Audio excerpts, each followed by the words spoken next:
La forma de comunicarnos con otros y con nosotros mismos determina la calidad de nuestras vidas. Anthony Robbins. Buenas tardes, somos el grupo número 6 y vamos a hablar acerca de la comunicación.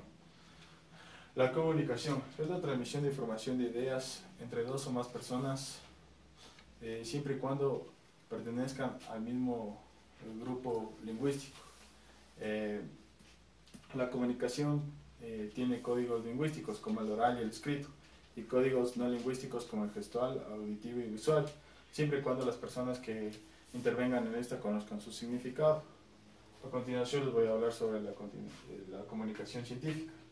Es el estudio de cómo los investigadores de cualquier campo utilizan y difunden la información a través de canales formales e informales. Una de las importancias es transmitir el descubrimiento a la ciudadanía, y con esto la ciencia puede trascender en todos los tiempos. Gracias. A continuación voy a dar una breve reseña sobre lo que es la comunicación oral y la comunicación escrita.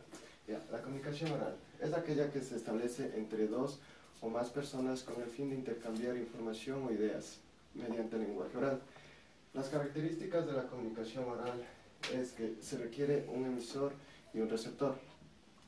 Posee más libertad expresiva, la conversación es espontánea y se apoya en la entonación de voz, en el movimiento corporal y en los gestos. Los ejemplos son cuando hablamos por teléfono, cuando oímos la radio y cuando vemos noticias de la televisión.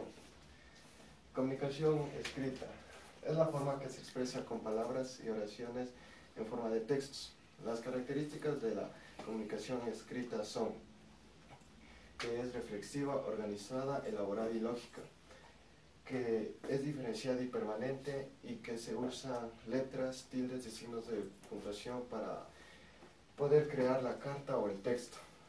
Los ejemplos son cuando leemos una noticia en el comercio, cuando enviamos un fax, cuando escribimos una carta, etc. Gracias.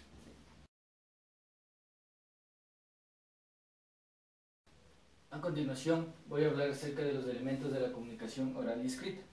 Se denomina proceso de comunicación al intercambio de información, ya sean ideas, opiniones, conceptos, estados de ánimo, etc., entre dos o más personas. Para que el acto comunicativo se pueda dar, es necesario que intervengan los siguientes elementos: emisor, receptor, mensaje, código, contexto, canal, retroalimentación y ruido. El emisor es aquella persona que se encarga de elaborar y transmitir la información. El receptor es aquella persona que recibe, interpreta y comprende la información. Cuando el emisor habla con varias personas, en este caso hay receptores múltiples. El mensaje es el contenido informativo que se transmite. Cuando hablamos del emisor y el receptor, los mensajes pueden ser bilaterales o unilaterales. Mensajes bilaterales. Estos son cuando el receptor puede responder a la información, es decir, en una comunicación entre dos personas, el receptor puede responder al emisor. Y es mensaje unilateral cuando el receptor no puede responder al emisor. En este caso puede darse un ejemplo cuando alguien está viendo televisión. El código es un conjunto de signos que se relacionan entre sí. Estos pueden ser verbales o no verbales. Son verbales como el lenguaje y no verbales los gestos. El contexto es un conjunto de circunstancias que pueden influir en la comunicación, ya que estos pueden hacer que varíe o cambie de significado la información. El canal es el medio físico por donde se transmite la información. Estos pueden ser visuales, auditivos, textuales, táctiles, etc. La retroalimentación se produce cuando el receptor es activo y reacciona a la comunicación, es decir, cuando el receptor se convierte en emisor y el emisor se convierte en receptor, dando así origen a una comunicación que puede resultar ser infinita. El ruido es cualquier dificultad que impida que la comunicación se pueda dar de una manera eficaz y sea correcta. Gracias. Yo les voy a hablar sobre la relación de la comunicación con el lenguaje y la lengua. En la comunicación, el lenguaje y la lengua se interrelacionan muy de cerca, ya que a su vez utilizan el conocimiento de las reglas gramaticales y en unión a la cultura nos ayuda a crear un ámbito social gracias a la comunicación. La lengua es el conjunto de elementos tanto orales como escritos que intervienen en la comunicación. Como bien sabemos, existen varios tipos de lenguas, como lo es el inglés, el español o el francés. Esto depende del lugar o país en el que te encuentres.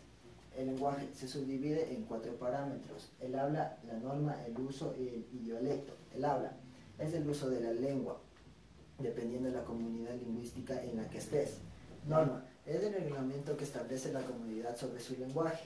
Uso es la práctica del lenguaje dentro de la comunicación, sabiendo que cada persona tiene su distinta manera de expresarse.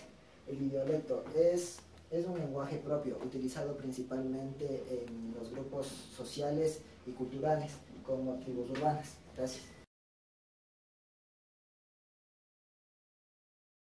Bueno, a continuación vamos a hablar sobre las funciones del lenguaje.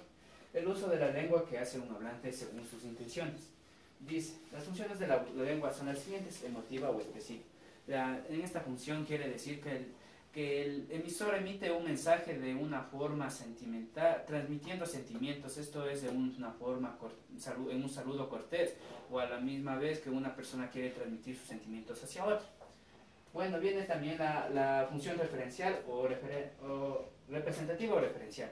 Bueno, en esta función nos dice que el emisor emite un mensaje sin necesidad de causar una reacción sobre el receptor. Esto puede ser en las noticias, en la radio y en una solicitud. Bueno, viene la función connativa o apelativa. En esta función nos dice que es muy importante la reacción que tome el receptor, ya que la apelativa nos dice que son leyes que debemos cumplir. Estos son la ley más actual y más estricta que hay en los tiempos, de la ley de tránsito, o también un reglamento de una unidad educativa. Viene la función poética o estética. En esta función, que nos dice que el emisor emite un mensaje de una forma elegante y en forma de versos. Entonces, aquí hay un ejemplo muy simple que dice: un deseo no cambia nada, pero una decisión lo cambia todo. Entonces también tenemos lo que es la función fática o de contacto. En esta función fática o de contacto, ¿qué nos dice? Que el emisor usa instrumentos físicos para realizar la comunicación, como puede ser un celular, una computadora, que mediante correos de voz o el internet pueden comunicarse. ¿Qué dice? También tenemos la función metalingüística, que nos dice que usa la lengua para hablar de la lengua misma. Entonces, en otras palabras, nos quiere decir que pone diferentes palabras, pero para dar un mismo mensaje, para dar un mismo mensaje. Entonces una sería no entiendo, que dice que no entiendo, dice que, o sea, se está expresando el mismo que no entiende, y otra que otra persona también no entiende. Bueno, a continuación les voy a hablar sobre las técnicas para hablar en público. La primera es exprésate con sencillez. Esto quiere decir que no vayas por un vocabulario muy complicado o ambiguo. La dos es organízate. Esto dice que tienes que seguir una secuencia, es decir, todo tiene un inicio y tiene un fin. Ser breve significa que no debes ser redundante. Ser sincero, utilizar información científica y verídica. Aduéñate de la situación. Esto quiere decir que tú debes investigar un poco más del tema. No leas, habla. Esto quiere decir que a veces puedes utilizar un material de apoyo y relájate. Muchas gracias, esta ha sido la presentación del grupo número 6.